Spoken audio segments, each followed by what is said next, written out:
आप देख रहे हैं आज की ताजा खबर। मैं हूं आपके साथ जसप्रीत कौर। यूक्रेन ने रूस की सेना के एक और बड़े अधिकारी को मार गिराने का दावा किया है। बताया गया कि रूसी टैंकों के एक काफिले पर हुए हमले में कर्नल रैंक के एक अधिकारी की मौत हो गई। इस हमले का वीडियो यूक्रेन की सेना ने जारी किया, जिसमें रूस की सेना के टैंकों का एक बड़ा काफिला एक सड़क से आता दिखाई दिया। बताया गया कि ये काफिला कीव के पूर्वी हिस्से की तरफ बढ़ रहा था, तभी उस पर हमला हो गया। यूक्रेन की सेना के मुताबिक रूसी सेना के कई टैंकों को बीच सड़क पर धमाके से उड़ा दिया गया। यूक्रेन की सेना की तरफ से जारी की गई तस्वीरों में एक लंबी सड़क दिखाई दी, जिसके बीचों बीच अचानक विस्फोट हो गया। उस सड़क के दोनों तरफ कई मकान दिखे, लेकिन रूसी सेना को नुकसान पहुंचाने के लिए यूक्रेन की फौज इस बात से भी नहीं हिचकिचाई कि इस हमले में उसके नागरिकों की भी जान जा सकती है। उसने जैसे ही उस सड़क से रूस के कई टैंक जाते देखे, वहाँ एक के बाद एक कई धमाके कर दिए। धमाके भी ऐसे कि एक जगह बम फटा ही था कि चंद सेकंड बाद ही वहीं पास में और धमाके होते चले गए। और यूक्रेन की सेना ने इसी हमले में रूस के एक और बड़े अधिकारी के मारे जाने की बात कही। यूक्रेन के मुताबिक पिछले 10 दिनों में रूस के 3 बड़े अफसरों की जंग के मैदान में जान चली गई, जिनमें उनकी टैंक रेजिमेंट में कर्नल रहे आंद्रेई ज़खारोव का नाम भी शामिल हो गया। यूक्रेन की सेना के मुताबिक कीव के पूर्वी हिस्से में रूसी टैंकों के काफिले पर हुई भीषण हमले में आंद्रेई ज़खारोव की मौत हो गई। बताया गया कि ज़खारोव हमले के वक्त खुद एक टैंक में सवार थे। उन्होंने यूक्रेन से पहले भी कई बड़े अभियानों को अंजाम दिया था और सीरिया में रूसी सेना के ऑपरेशन में अहम भूमिका निभाई थी, जिसके लिए 2016 में पुतिन ने उन्हें ऑर्डर ऑफ करेज से सम्मानित किया था। ऑर्डर ऑफ करेज रूस में बहादुरी के लिए दिया जाने वाला सम्मान है। इससे पहले भी यूक्रेन ने रूसी सेना के deputy commander major general Vitaly Gerasim और मेजर जनरल आंद्रेई सुकोवेत्स्की के जंग में मारे जाने का दावा किया था। बहुत बड़ी खबर आई यूक्रेन से। यूक्रेन ने कीव पर कब्जे के लिए आगे बढ़ रही रूस की सेना को बड़ी चेतावनी दी। उसने एक वीडियो जारी कर दावा किया कि कीव में रूस के किसी भी हमले से निपटने के लिए वो पूरी तरह तैयार है और उसके सैनिक राजधानी कीव पर रूस के कब्जे के मंसूबे को कभी कामयाब नहीं होने देंगे। दावा है कि रूस की सेना कीव के बहुत करीब पहुंच चुकी है, कभी भी हमला कर सकती है। अमन चोपड़ा हमारे साथ जुड़ रहे हैं। अमन, क्या पता चल रहा है वहां पर? बिल्कुल किशोर, खतरे का सायरन बजने के बाद से ही कीव में दहशत का माहौल है। बताया जा रहा है कि रूस का कहर किसी भी वक्त कीव पर बरस सकता है। इसी वजह से पूरी तरह से कीव को एक तरीके से किले में तब्दील कर दिया है वहां की सेना ने, और जवान सड़क पर हथियारों के साथ मुस्तैद हैं पलटवार करने के लिए। दहशत का माहौल है कीव में। इसलिए कीव में मिसाइल अलर्ट के बाद यूक्रेन की सेना ने रूस के खिलाफ मोर्चा संभाल लेने का दावा किया। एक दिन पहले ही यह खबर सामने आई थी कि रूस की मिसाइलें किसी भी वक्त कीव पर आसमान से हमला कर सकती हैं, जिसके अगले दिन यूक्रेन की सेना की ओर से एक वीडियो जारी किया गया, जिसके जरिए यह दिखाने की कोशिश की गई कि यूक्रेन की सेना रूस के किसी भी हमले का मुंहतोड़ जवाब देने के लिए कमर कस चुकी है।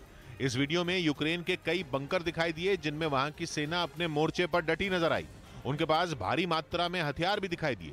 खून जमा देने वाली ठंड के बावजूद यूक्रेन के सैनिक जगह जगह तैनात कर दिए गए। कुछ जगहों पर वहां की सेना के जवानों ने अलाव जलाकर ठंड से बचने का उपाय किया। वहीं कुछ सैनिक रूस पर हमले की तैयारी करते दिखाई दिए, क्योंकि कीव पर रूस का शिकंजा लगातार कसता जा रहा है और दावा है कि रूस जल्द ही कीव पर इतना बड़ा हमला करेगा जिसका जवाब देना यूक्रेन के लिए बेहद मुश्किल हो सकता है। और यही वजह रही कि राजधानी कीव समेत यूक्रेन के कई शहरों से लोगों का पलायन लगातार जारी है। रूस के ताबड़तोड़ हमलों से अपनी जान बचाने के लिए लोग सीज फायर का कोई भी मौका नहीं छोड़ना चाहते। एक दिन पहले जब रूस ने 9 घंटे के सीज फायर का ऐलान किया था, तब कीव में गाड़ियों की लंबी कतार देखी गई थी। सैकड़ों लोगों ने इसका फायदा उठाया और यूक्रेन छोड़कर दूसरे देशों में चले गए, लेकिन इसके लिए उन्हें कई चुनौतियों का सामना भी करना पड़ा। हालांकि कुछ जगहों पर शरणार्थियों के लिए बसों का इंतजाम पहले से ही कर दिया गया था। वहीं कुछ तो अपने पालतू जानवरों को भी इस यात्रा में अपने साथ ले गए, लेकिन अपने देश को छोड़ने का गम कई लोगों के चेहरों पर साफ दिखाई दिया। यूक्रेन और रूस के युद्ध से बड़ी खबर आई है। अमेरिका ने आशंका जताई कि रूस यूक्रेन को केमिकल और जैविक हथियारों से निशाना बना सकता है। अमेरिका ने कहा कि अगर यूक्रेन में लड़ाई लंबी चली तो रूस ये कदम उठा सकता है। उसने ये भी कहा कि सीरिया में रूस के सहयोगी पहले इस तरह के हमलों को अंजाम दे चुके हैं। एक दिन पहले रूस ने अमेरिका पर कुछ इसी तरह के आरोप लगाए थे। ये बहुत बड़ी खबर है, क्योंकि एक दिन पहले ही दरअसल आप जानते हैं कि रूस ने अमेरिका पर यूक्रेन में जैविक हथियार तैयार करने का आरोप लगाया था कि अमेरिका यूक्रेन में जैविक हथियार तैयार कर रहा है। 30 बायोलॉजिकल लैब्स का भी पता लगा था, ये आरोप लगाया था। और अगले ही दिन अब अमेरिका ने भी जैविक हथियार का दांव खेल दिया है। अब देखिए, दोनों महाशक्तियां जो हैं ये सुपर पावर वैसे आमने सामने नहीं है, लेकिन एक दूसरे पर लगातार वार पलटवार जारी है। वहीं अब अमेरिका ने रूस पर यूक्रेन में केमिकल और जैविक हथियार से हमले की आशंका जता दी है। एक दिन पहले रूस ने अमेरिका को यूक्रेन में जैविक हथियार बनाने के लिए जिम्मेदार माना था और अगले ही दिन अमेरिका ने पलटवार करते हुए रूस के इन आरोपों को खारिज कर दिया। साथ ही ये भी आशंका जता दी कि रूस यूक्रेन में केमिकल हमले को अंजाम दे सकता है। व्हाइट हाउस की तरफ से बताया गया कि यूक्रेन में रूस जैविक और केमिकल हथियारों से हमले की साजिश रच रहा है, क्योंकि इससे पहले सीरिया में भी रूस के सहयोगी इस तरह के हमले कर चुके हैं। इसलिए अमेरिका ने अपने सहयोगी देशों को रूस की हर हरकत पर नजर रखने को कहा, क्योंकि अमेरिका की चिंता यह है कि अगर लड़ाई लंबी चली तो रूस जैविक हथियारों के हमले पर उतर सकता है। They have a history of using chemical and biological weapons, and that in this moment we should have our eyes open for that possibility. America के बाद ब्रिटेन ने भी ये आशंका जताई है कि यूक्रेन में हमले के समय रूस केमिकल और जैविक हथियारों से हमला कर सकता है। ब्रिटेन के पीएम बोरिस जॉनसन ने दावा किया कि रूस केमिकल हथियारों का इस्तेमाल पहले भी कर चुका है।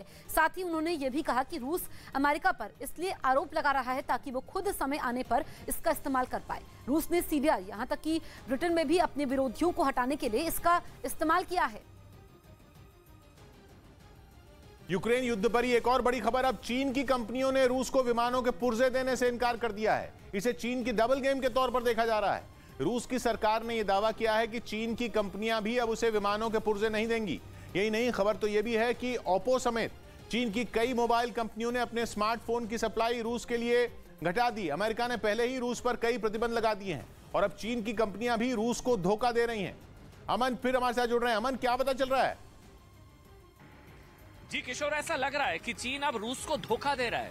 वो चीन जो शुरुआत से रूस के साथ खड़ा था, अब हो यह रहा है कि पूरी दुनिया में रूस पर सैंक्शंस लगाए जा रहे हैं, अमेरिका की तरफ से सैंक्शंस लगाए जा रहे हैं, आर्थिक प्रतिबंध लगाए जा रहे हैं, कई कंपनियां बैन कर दी गई हैं और पूरी दुनिया से सैंक्शंस रूस पर लगाए जा रहे हैं। उससे चीन के होश उड़ गए हैं। अब चीन रूस के साथ खड़ा नजर नहीं आ रहा है एक तरीके से, मतलब वो अब ऐसी चाल चल रहा है कि सांप भी मर जाए और लाठी भी ना टूटे। वो चीन जो रूस के साथ हमेशा से खड़ा था, शुरुआत से युद्ध के समय से, अब वो चीन जो है वो रूस की उन कंपनियों की मदद करने से भी किनारा करता नजर आ रहा है। तो यूक्रेन युद्ध के बीच चीन ने रूस के साथ डबल गेम खेलना शुरू कर दिया। मतलब अमेरिका के बाद उसकी कंपनियां भी अब रूस को विमानों के पुर्जे नहीं देंगी। और यह बात किसी और ने नहीं बल्कि खुद रूस ने दुनिया को बताई। विमानों और हवाई क्षेत्र का काम देखने वाली रूस की फेडरल एयर ट्रांसपोर्ट एजेंसी ने चीन को कटघरे में खड़ा कर दिया। उसने दावा किया कि चीन की कंपनियों ने रूस की एयरलाइंस कंपनियों को एयरक्राफ्ट के पुर्जे सप्लाई करने से मना कर दिया। रूस की तरफ से यह बयान ऐसे समय आया जब चीन खुद को शुरू से यूक्रेन युद्ध में रूस का दोस्त बताता रहा, लेकिन अब इसी चीनी दोस्त ने उसकी पीठ में छुरा घोंपने का काम किया। एक तरह से यह चीन की पोल खोलने वाला बयान है। लेकिन अब सवाल यह है कि आखिर पश्चिमी देशों के बाद चीन ने भी क्यों रूसी उड़ानों के पर कतरने शुरू कर दिए। माना गया कि इसके पीछे अमेरिकी दबाव है।